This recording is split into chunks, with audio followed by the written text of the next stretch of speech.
Hi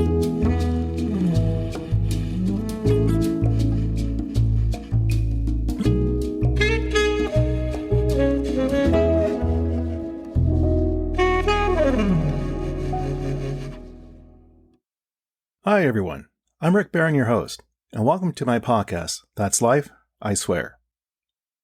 On February 2nd, 2023, the newly Republican-led House Congress got the ball rolling.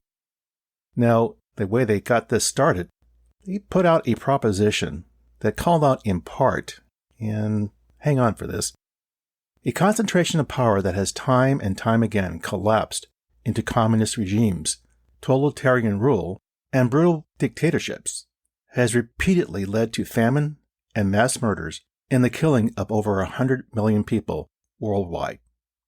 Now, this reads in part a congressional resolution brought forward by the Republican Party to condemn the horrors of socialism. Well, okay, let's jump into this.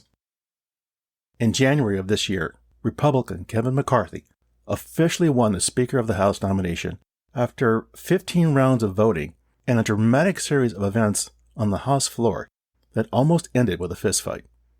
Only in Congress. After going through one round after another of voting with no results, one Republican kept saying in between breaks, "Hey, democracy is difficult." Really? Only a few days after the world viewed what many saw as a circus unfolding, and a very dysfunctional circus at that, the 118th Congress was sworn in, albeit with a very slim Republican majority. It was time to get going and start doing the people's work. Well, it didn't take long for the Republican-controlled Congress to get off to a flying start for the people.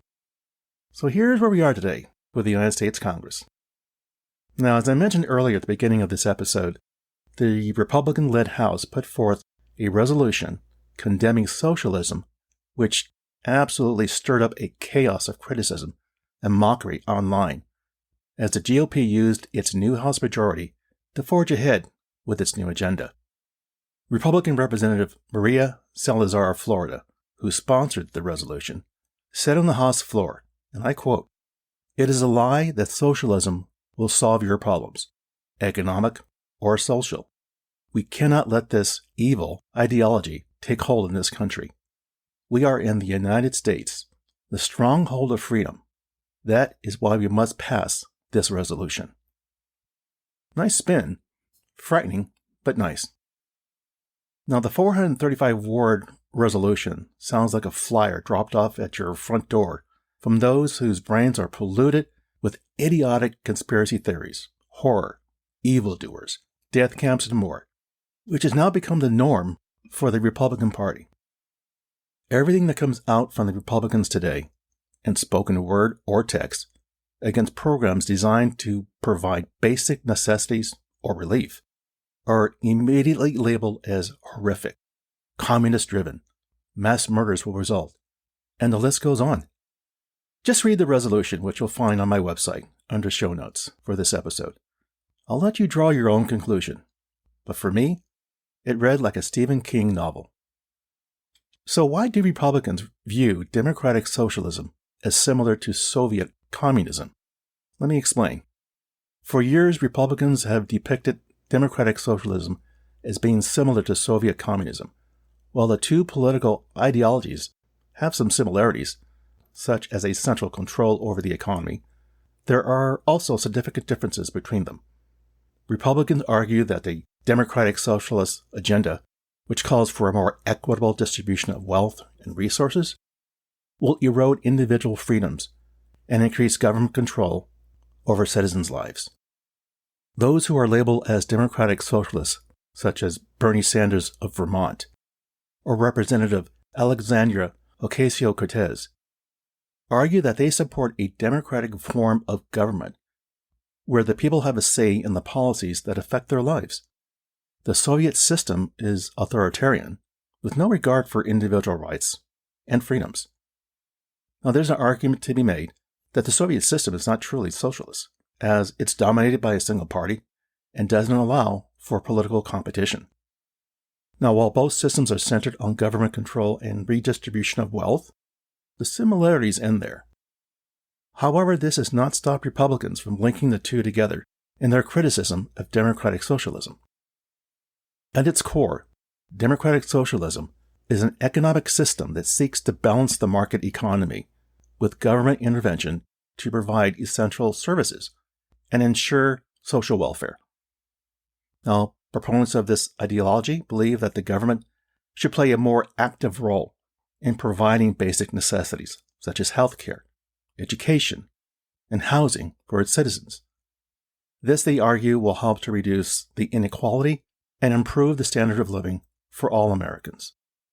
On the other hand, Republicans view democratic socialism as a threat to the American way of life. Now, they argue that this ideology will lead to a massive increase in government spending, which would result in a corresponding increase in taxes and government debt. Now, additionally, they believe that a more intrusive government would stifle individual freedoms and erode the principles of capitalism that have driven American economic success for centuries. Funny.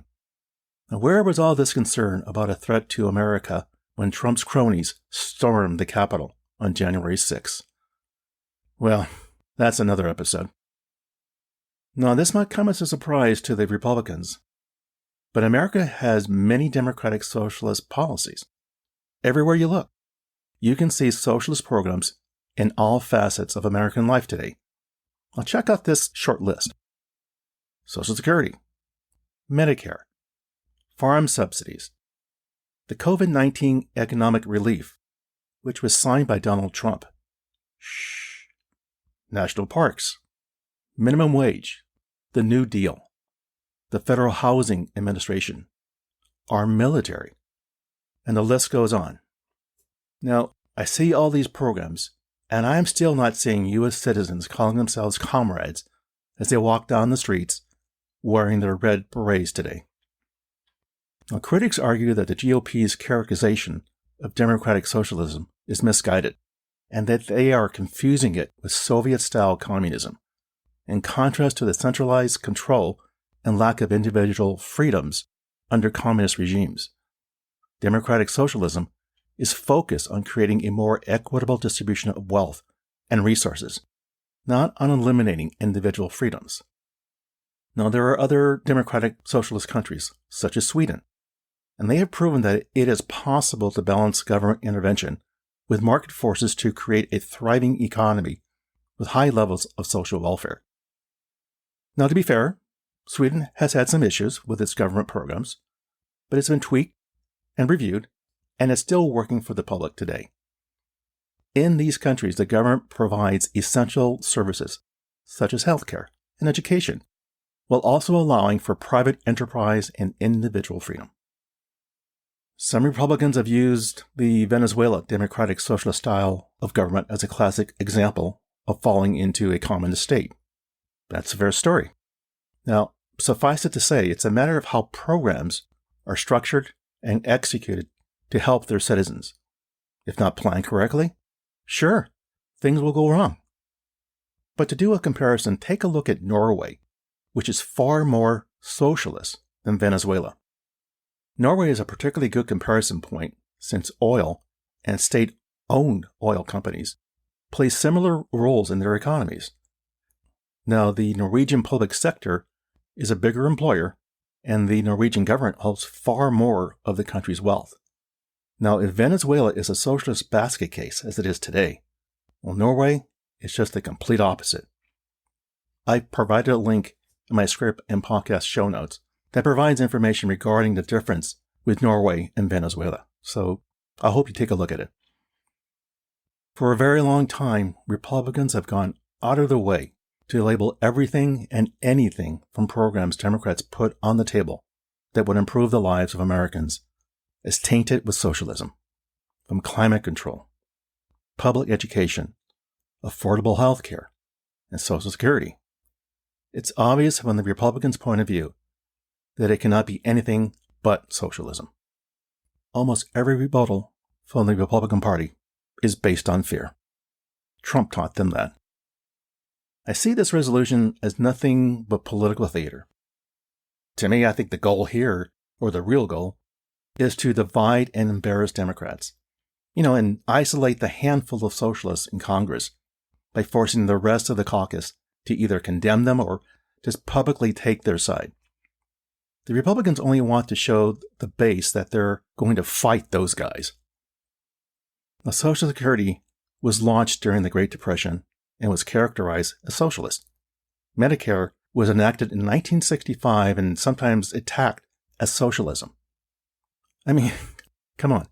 These programs are more reasonably defined as social welfare, not socialism as typically defined.